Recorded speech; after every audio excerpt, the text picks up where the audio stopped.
ഏവർക്കും അറിയാവുന്ന പോലെ തന്നെ വള എന്ന ചിത്രം പ്രേക്ഷകരുടെ മാത്രമല്ല നിരൂപകരുടെയും മുക്തകണ്ഠമായിട്ടുള്ള പ്രശംസ നേടിക്കൊണ്ട് ഇന്ന് കേരളമെമ്പാടുമുള്ള തിയേറ്ററുകളിൽ ഫാസ്റ്റ് ഫില്ലിങ്ങും ഹൗസ്ഫുൾ ഷോകളുമായിട്ട് മുന്നേറുകയാണ്. കഠിന കടോരമി അണ്ടകടാഹം എന്ന ചിത്രത്തിന് ശേഷം മുഹാസിൻ സംവിധാനം ചെയ്ത ചിത്രം, ഹർഷദ് തിരക്കഥ ഒരുക്കിയ ചിത്രം, ഗോവിന്ദ് വസന്ത സംഗീത സംവിധാനം ചെയ്ത ചിത്രം, നമ്മുടെ പ്രിയപ്പെട്ട ധ്യാൻ ശ്രീനിവാസനും ലുക്മാനും ശീതളും രവീണ രവിയും ഗോവിന്ദ് വസന്തയും ഒക്കെ അഭിനയിച്ച ചിത്രം. എല്ലാവരുടെ അഭിനയത്തിനും എല്ലാ സൈഡിൽ നിന്നും, ടെക്നിക്കൽ ക്രൂസിനും സംവിധാനത്തിനും ഒക്കെ എല്ലാം, മ്യൂസിക് ഡയറക്ഷനും ഒക്കെ തന്നെ എല്ലാ സൈഡിൽ നിന്നും എല്ലാവരുടെയും സപ്പോർട്ട് കിട്ടുന്നുണ്ട്. സോ ഫസ്റ്റ് ഓഫ് ഓൾ മീഡിയയെ അഭിസംബോധന ചെയ്തുകൊണ്ട് നമ്മുടെ ക്യാപ്റ്റൻ മുഹാസിൻ സംവിധായകൻ തന്നെ നിങ്ങളോട് സംസാരിക്കുന്നു. ഹായ്, ആദ്യമായിട്ടാണ് ഒരു പ്രസ് മീറ്റ് അല്ലെങ്കിൽ ഇങ്ങനെ ഒരു വേദിയിൽ ഇരിക്കുന്നത്. എന്താണ് പറയേണ്ടതെന്ന് അറിയില്ല. ഭയങ്കര സന്തോഷം തോന്നുന്നുണ്ട്. ഇതിനു മുമ്പ് ഒരു സിനിമ ചെയ്തിരുന്നു, കഠിന കടോരമി അണ്ടകട എന്ന് പറഞ്ഞിട്ട്. അത് സത്യത്തിൽ തിയേറ്ററിൽ അത്ര വർക്കായിരുന്നില്ല പടം. പക്ഷേ OTT ഇറങ്ങിയ സമയത്ത് വളരെയധികം പ്രേക്ഷകർ ഏറ്റെടുക്കുകയും നല്ല റിപ്പോർട്ട് കിട്ടുകയൊക്കെ ചെയ്തിരുന്നു. അപ്പോൾ അന്നുണ്ടായിരുന്ന ഒരു ടെൻഷനും ഒരു സങ്കടവും വേദനയും ഒക്കെ ഭയങ്കര ഭീകരമായിരുന്നു. കാരണം നമ്മൾ എല്ലാവർക്കും ഇഷ്ടപ്പെടുന്ന ഒരു സാധനം ചെയ്യാന്ന് പറയുന്നത് ഒരു പക്ഷേ സാധിച്ചോളണമെന്നില്ല. എന്നിരുന്നാലും എല്ലാവർക്കും ഇഷ്ടപ്പെടും എന്ന് കരുതിയിട്ട് നമ്മളൊരു സബ്ജക്റ്റ് എടുക്കുന്നു, നമ്മളതിന് എഫേർട്ട് എടുക്കുന്നു, നമ്മൾ സിനിമ ചെയ്യുന്നു. നമ്മുടെ ഇഷ്ടവും നമ്മുടെ ആഗ്രഹവും ഒക്കെയാണ് സിനിമ ചെയ്യുക എന്ന് പറയുന്നത്. അത് ചെയ്തിട്ട് പ്രേക്ഷകരുടെ മുന്നിലേക്ക് എത്തിക്കുന്നു.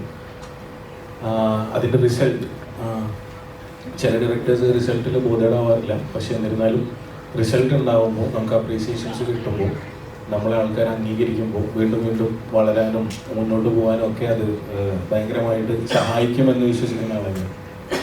രണ്ടാമതൊരു പടമായിട്ട് വരുന്ന സമയത്ത് എൻ്റെ മുന്നിൽ ഉണ്ടായിരുന്ന ഏറ്റവും വലിയ ചലഞ്ച് തിയേറ്ററിൽ അതെങ്ങനെ ആളുകൾക്ക് ഇഷ്ടപ്പെടുന്ന രീതിയിൽ, അല്ലെങ്കിൽ തിയേറ്ററിലേക്ക് ആൾക്കാരെ കൊണ്ടുവരുന്ന രീതിയിൽ എങ്ങനെ അത് മേക്ക് ചെയ്യാൻ പറ്റും, അല്ലെങ്കിൽ എങ്ങനെയാണ് അതിനെ ഉണ്ടാക്കേണ്ടത് എന്നുള്ളതായിരുന്നു. അത് തന്നെയായിരുന്നു ഞാനും ഗോവിന്ദും അല്ലെങ്കിൽ ലുക്കും ധ്യാനും എല്ലാവരും കൂടി ഇരുന്ന് ഡിസ്കസ് ചെയ്തതും. അങ്ങനെ ഒരു പാറ്റേണിലേക്ക് സിനിമനെ വർക്ക് ചെയ്യിപ്പിച്ചെടുത്തതും ഒക്കെ ഇപ്പോൾ ആൾക്കാർക്ക് അത് ഇഷ്ടപ്പെടുന്നു എന്നറിയുമ്പോൾ, നല്ല റിവ്യൂസ് വരുന്നു എന്നറിയുമ്പോൾ വളരെ സന്തോഷം തോന്നുന്നുണ്ട്. ഇനി മുന്നോട്ട് പോകുന്ന അവസരങ്ങളിൽ അടുത്ത സിനിമ ഇതിനേക്കാൾ നന്നായിട്ട് ചെയ്യാൻ പറ്റും, അല്ലെങ്കിൽ ഇനിയും കുറച്ചും കൂടെ തിയേറ്ററിലേക്ക് എന്താണ് കൊടുക്കേണ്ടത് എന്നുള്ള സാധനം ഇനിയും അറിയുന്നുണ്ട്, അല്ലെങ്കിൽ ഞാൻ ഇതിൽ നിന്നൊക്കെ ലേൺ ചെയ്തുകൊണ്ടിരിക്കുന്നുണ്ട്. ഇനിയും അങ്ങനെ തന്നെ മുന്നോട്ട് വരട്ടെ എന്ന് ഞാൻ ആഗ്രഹിക്കുന്നു. മുഹാസിൻ, ഈ ഒരു ചിത്രം ആദ്യം പ്ലാൻ ചെയ്തിരുന്നപ്പോൾ ഞാനും ലുക്മാനും തന്നെയായിരുന്നോ മനസ്സിൽ?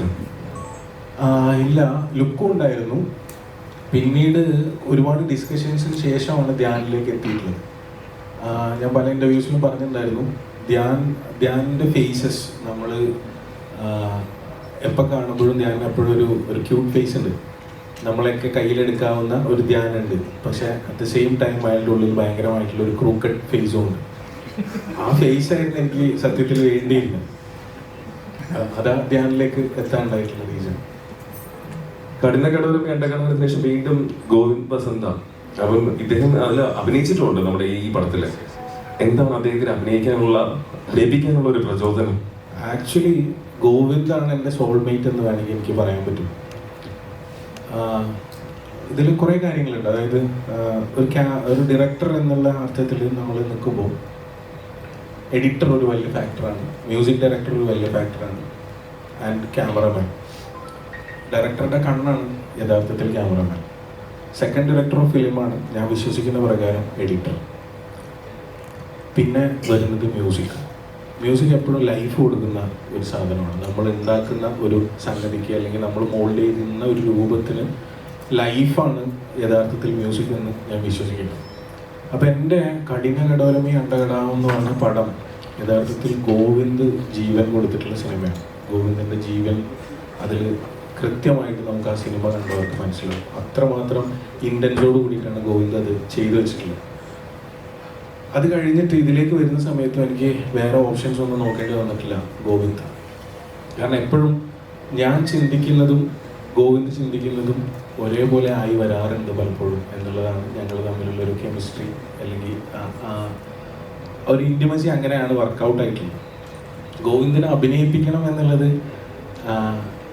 ഈ പറഞ്ഞ പോലെ തന്നെ ഒരു ക്യാമിയോ അപ്പിയറൻസ് അല്ലെങ്കിൽ ഒരു സ്പെഷ്യൽ അപ്പിയറൻസിലാണ് ആ ക്യാരക്ടർ വരുന്നത്. അപ്പോൾ അതിന് ആര് വേണം? നമുക്ക് അത്യാവശ്യം വന്നു കഴിഞ്ഞാൽ ഗെറ്റപ്പുള്ളൊരു മനുഷ്യനായിരിക്കണം, പക്ഷെ സ്റ്റാർഡം ഉണ്ടാവാൻ പാടില്ല. സ്റ്റാർഡം ഉണ്ടാകുന്ന സമയത്ത് നമുക്ക് ഒരുപാട് കുറച്ചും കൂടെ സംഗതികൾ ഏറ്റെടുക്കേണ്ടി വരും. അപ്പം അങ്ങനെ അല്ലാത്ത ഒരാൾ എന്നാൽ ഫ്രെയിമിൽ വന്ന് നിന്ന് കഴിഞ്ഞാൽ കുറച്ചൊരു പവർഫുൾ ആയിട്ടുള്ള ഒരു സ്പെഷ്യൽ അപ്പിയറൻസ് ഉണ്ടാവണമെന്ന് തോന്നിയ സമയത്താണ് ഗോവിന്ദിലേക്ക് പതുക്കെ ഡൈവേർട്ടായിട്ട് ചർച്ച വന്നതും ഗോവിന്ദനെ നമ്മൾ കണക്ട് ചെയ്യുന്നത്. ഗോവിന്ദനെ കണക്ട് ചെയ്യുമ്പോൾ സ്വതവേ മടിയനായിട്ടുള്ള മനുഷ്യൻ എന്താണോ പറയാനുള്ളത്, ഇല്ല ഇല്ല ഇല്ല, ഇത് തന്നെയാണ് പറഞ്ഞുകൊണ്ടിരുന്നത്. നല്ല പൊട്ടൻഷ്യൽ ഉണ്ട് അഭിനയിക്കാൻ, പക്ഷെ മടിയാണ്, വരില്ല, അയാളുടെ പണി അതല്ല എന്നാണ് അയാൾ പറയാറുള്ളത്. പിന്നെ എനിക്കുള്ള സംഗതി എന്താ വെച്ചാൽ ആ ക്യാരക്ടറിനെ ഞാൻ ഡിസൈൻ ചെയ്തിട്ടുണ്ടായിരുന്നത്, ഞാൻ ഭയങ്കര പീക്കി ബ്ലൈൻഡേഴ്സ് ഫാനാണ്, ഗോവിന്ദും പീക്കി ബ്ലൈൻഡേഴ്സ് ഫാനാണ്. തോമസ് ഷെൽബിയുടെ അയാളുടെയും എൻ്റെയൊക്കെ ഒരു മോഡ്.